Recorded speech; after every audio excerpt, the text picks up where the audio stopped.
নমস্কার দর্শক বন্ধুরা, লক্ষ্মীর পঞ্চব্যঞ্জনে আপনাদের সবাইকে স্বাগত জানাই। আশা করি আপনারা সবাই ভালো আছেন, আমিও ভালো আছি। আজকে আরেকটি রেসিপি নিয়ে চলে এসেছি। রেসিপিটি হলো শঙ্কর মাছ আর নতুন আলু দিয়ে রসা তৈরি করেছি। আসুন তাহলে কিভাবে তৈরি করি দেখুন।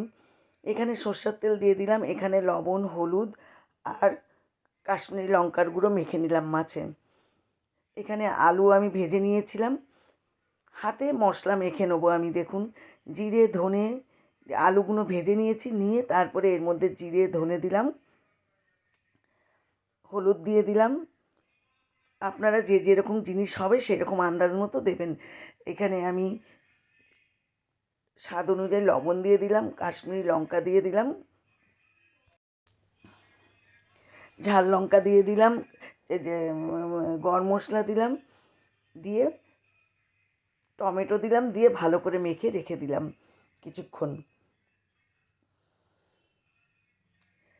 এখানে একটু টক দইও দিয়ে দিলাম, দিয়ে ভালো করে মেরিনেট করে আমি রেখে দিচ্ছি। দেখুন ঢেকে। এখানে মাছগুলো আমি লাল লাল করে ভেজে তুলে নিচ্ছি সব মাছ। মাছের পিসগুলো বেশ বড় বড় ছিল। শীতকালে আপনারা সবাই জানেন শঙ্কর মাছ খেয়ে যারা খান খুব ভালো লাগে, বিশেষ করে বাসি শঙ্কর মাছ আর গরম ভাত দারুণ লাগে। এখানে আদা রসুন কাঁচা লঙ্কা পেস্ট করে নিচ্ছি আমি। বাকি মাছগুলোও আমি উল্টে পাল্টে দিলাম, লাল হয়ে গেছে মাছগুলো। এবার আমি মাছগুলো তুলে নেব, এর মধ্যে আবার একটু তেল দিয়ে দেবো। এখানে জিরে তেজপাতা সম্বার দিয়ে দিলাম, তেল গরম হয়ে গেছে, তারপরে দিয়ে দিলাম, তারপরে পেঁয়াজ কুচানো দিয়ে দিলাম। পেঁয়াজগুলো একটু ভালো করে আমি ভেজে নেব। পাশে আমি গরম জল বসিয়ে দিয়েছি, একটা শুকনো লঙ্কা সম্বার দিয়ে দিয়েছি এর মধ্যে।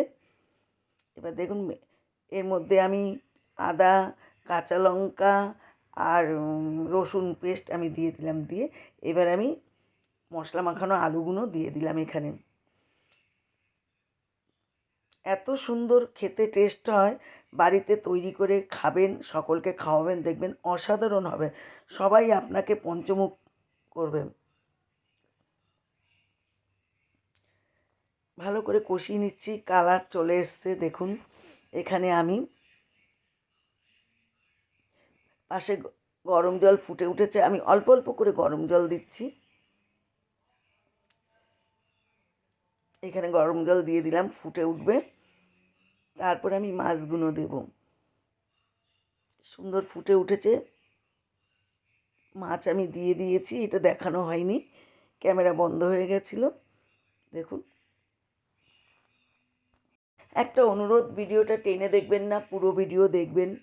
পাশে থাকা বেল আইকনটি ক্লিক করে দেবেন, যাতে সবার প্রথম নোটিফিকেশন আপনার কাছে পৌঁছে যায়। দেখুন কি সুন্দর কালার চলে এসছে, তেল ভেসে উঠেছে। আবার আমি আরেকটু গরম মশলা দিয়ে দিলাম। এবার আমি সার্ভ করে দেবো।